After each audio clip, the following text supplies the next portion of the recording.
Achilles, the main character of the Iliad, was basically the MVP of the Trojan War. As the son of Thetis, an immortal sea goddess, and King Peleus of the Myrmidons, Achilles had it all: an unbeatable body, insane speed, killer skills, and a stash of divine gear like his legendary spear and chariot. With all these perks and his battlefield feats, people saw him as practically a god, or equal to one. But he had one fatal flaw: a weak spot on the back of his heel. If that spot got hit, all his invincibility and immortality went out the window. One famous story says his mom dipped him in the river Styx to make him immortal, but had to hold him by his heel to keep him from being swept away. Another version claims Thetis tried to burn away his mortality with divine fire, but his dad, Peleus, made her stop so Achilles could stay a little human. Either way, this weak spot became so iconic it got its own phrase, Achilles' heel. And that's what we're getting into today. In some heroic tales, no matter how unstoppable someone seems, there's always that one small weakness just waiting to be exploited. I spent some time digging into a few characters who are insanely strong, but have their own unique, sometimes quirky, weaknesses. Let's dive into it. First, we're gonna have to talk about Roland, one of the 12 paladins of Charlemagne, and probably the most famous one. There's a lot to say about Roland: his virtuous personality, how he's willing to fight anyone too stubborn to accept his offer of peace, his indestructible skin, and of course, his legendary sword, Durandal. If Roland's on your side, victory is pretty much guaranteed, even if he decides to fight completely naked. Just like the real Achilles, Roland's body is insanely durable, making him nearly impossible to hurt. In the game, this is reflected in his diamond body skill at rank A, almost perfect. Almost. His one tiny weak spot, which is the soles of his feet. This little detail comes from medieval legends about Roland, or Orlando, especially in the epic poem Orlando Furioso by Ludovico Ariosto. The poem suggests that Roland's near invincibility comes from some kind of magical blessing or protection, but the soles of his feet are completely unprotected. Well, I guess it's because the soles are literally facing downward, so they didn't get hit by the magic. It's literally his Achilles heel. That said, this weakness doesn't really come up much in his battles. It's more of a fun nod to European folklore, where even the strongest heroes, like Achilles or Siegfried, always have that one vulnerable spot. Of course, with his insane strength and skill, good luck to anyone trying to actually exploit that. But let's be real. Roland's actual Achilles heel is that he falls in love way too easily and handles rejection terribly. Case in point, he literally went insane when he found out Angelica, the love of his life, married someone else. Remember, he's a super strong guy, which makes him a total powerhouse in Holy Grail wars. But since he's got a weak spot for women, it's hard to keep him in check. And let's be real, the chances of there not being at least one beautiful woman in a Holy Grail war are basically zero. In gameplay, this is hilariously represented by his skill, Bitter Tears from a Love of Love in C rank. It gives him a solid 3-turn debuff that drops his charm resistance by 50%, but he gets a buster buff out of it while clearing his debuffs and wiping enemy buffs. Of course, we can't talk about weaknesses without mentioning Siegfried. Alongside Achilles and Roland, Siegfried is basically one of the poster boys for the term Achilles heel in history. All three of them have that one small weak spot that can bring down all their strength in an instant if someone hits it. Who doesn't know the legend about this guy?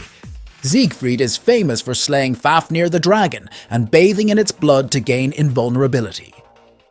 But here's the catch. He has a single weak point, a small spot on his back that wasn't protected because a linden leaf landed there while he was bathing in the dragon's blood.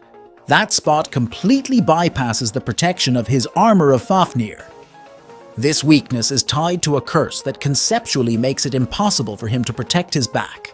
No matter what, his back will always be exposed. Even if he's surrounded by a magical barrier, there will always be a hole that leaves his weak spot open. If he gets injured there, healing magic won't work well on him, making it a serious problem. And if someone figures out his true name, it's game over.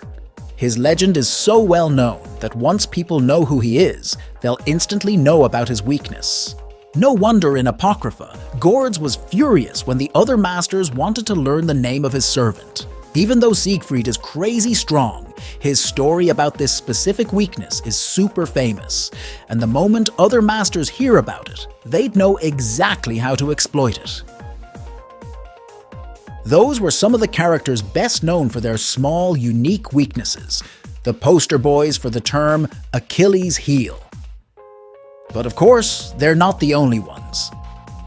Moving over to Asia, there's another saber with their own tiny weak spot that can take them down completely.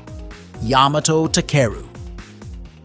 They're the famed prince of Japanese legend, originally born as Prince Owusu, a legendary conqueror wielding the kusanagi, one of Japan's 3 imperial regalia. They cut down anyone in their way, humans, gods, demons, even their own family. Wherever they went, they left a bloody trail behind them. Now, to be honest, I'm kind of playing around with this one. This is more like my own take on Takeru based on the original history. I just made this theory and matched it up with the Fate series version. The idea comes from Takeru's legend, where they fight a snake god and end up cursed, eventually getting sick and dying because of it. So I feel like this snake god's curse could be considered their Achilles' heel. Not only was this a unique weakness during his life, but it could also be a hilariously unique weakness for him as a heroic spirit. Specifically, this curse was from the great god of Mount Ibuki. So, while Takeru is known for slaying snake gods, like the famous white snake god, they're ironically just as vulnerable to them after that curse. In their profile, this curse is simplified to just poison, but I think it'd be really cool if it tied back to their legend, making them straight up allergic to the presence of Ibuki. I mean, their interaction with Ibuki Doji in Fate really drives this home. Takeru legit panics when they realize even a hug from Ibuki could crush their bones. Whether it's the curse acting up or just Ibuki squeezing too hard, it's hilarious and sad at the same time. That was probably just a theory, honestly, since there doesn't seem to be any real indication in the series that they're affected by a curse. I just connected the dots with Ibuki and the whole concept of summoning after death in the Fate series. But this next heroic spirit has an even weirder situation. Let's talk about an archer who's got everyone impressed with his badass physique. Minamoto no Tametomo. Who doesn't love a mechanical warrior who can literally shoot stuff from their own body? In his legend, Tametomo was such a powerful archer that he could string a bow meant for 5 men and sink entire ships with a single shot.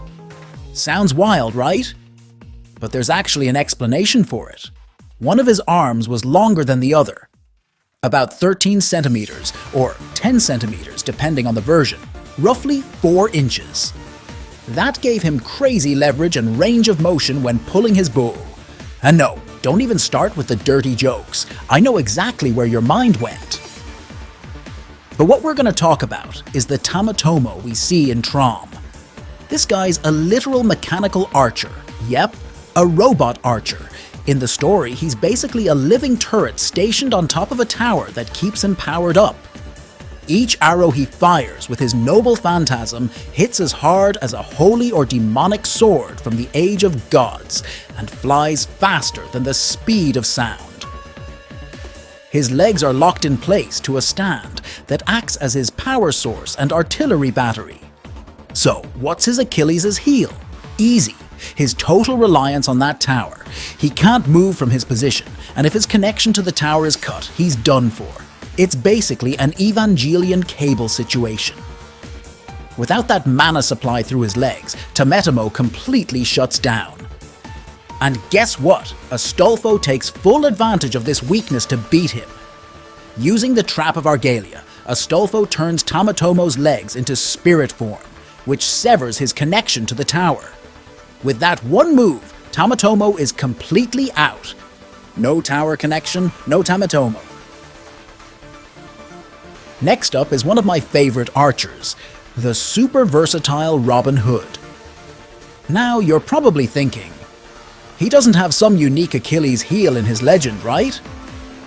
Well, true, I'd agree with that. But when it comes to gameplay in the game, that's where his Achilles heel shows up. If you've used him, you probably already know his Achilles heel. Or, well, maybe it's not a true weakness, but more like what holds him back from being at his best. Robin relies on poison debuffs to maximize the damage of his noble phantasm. Without poison, his NP hits like okay damage, but nothing special. Other archers can easily outclass him when he doesn't get that poison boost. So yeah, debuff resistance or immunity is basically his worst nightmare. Next up, we've got Constantine Dragas's Palaiologos, the last emperor of the Byzantine Empire, also known as the Eastern Roman Empire.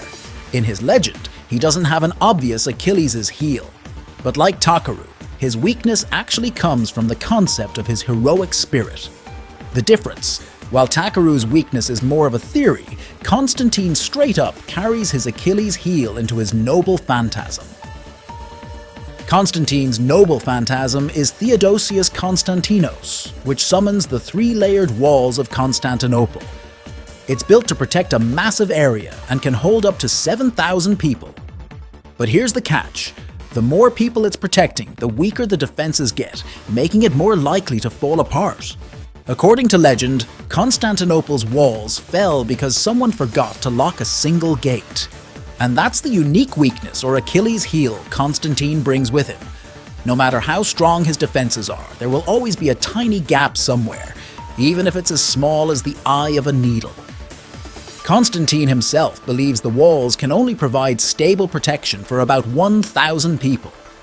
Beyond that, the risk just gets too high. What's interesting is that this weakness actually comes into play in Trom, where Tametemo's arrow pierces through Constantine's defenses using this very Achilles heel. In theory, if an attack is accurate enough, it can exploit that tiny gap, bypassing the noble phantasm entirely to take out Constantine. When Tametemo aims at Johanna, both Constantine and Johanna realize something wild.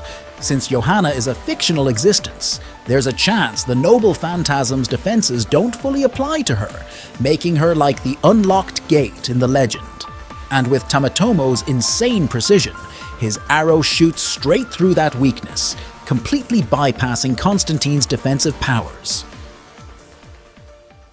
Before I wrap up this video, there's one more unique weakness I want to talk about, and honestly, it's the most bizarre one out of all the heroic spirits. I'm pretty sure you'll know exactly who I mean when I say this. Queen Maeve and her legendary weakness, cheese. Yep, in her legend, Maeve literally dies because of cheese. If someone throws cheese at her and it hits, she's done for. It's just part of her myth. But I think it only works if it actually hits her. Nothing says she can't train herself to dodge or counter it, and that's exactly what she does. In the summer race event, the guys try to reenact her legend by catapulting a piece of cheese through her bathroom window to take her out. But Maeve is ready. She straight up roundhouse kicks the cheese mid-air and shuts them down, revealing that she's trained herself to reflexively detect and counter any piece of cheese thrown her way. Absolute queen behavior. That was absolutely hilarious. So what do you guys think? Are there any other heroic spirits with weird little weaknesses that could totally take them down, whether it's in their legend or even in gameplay? Let me know. Don't forget to click subscribe, and I'll see you all next time.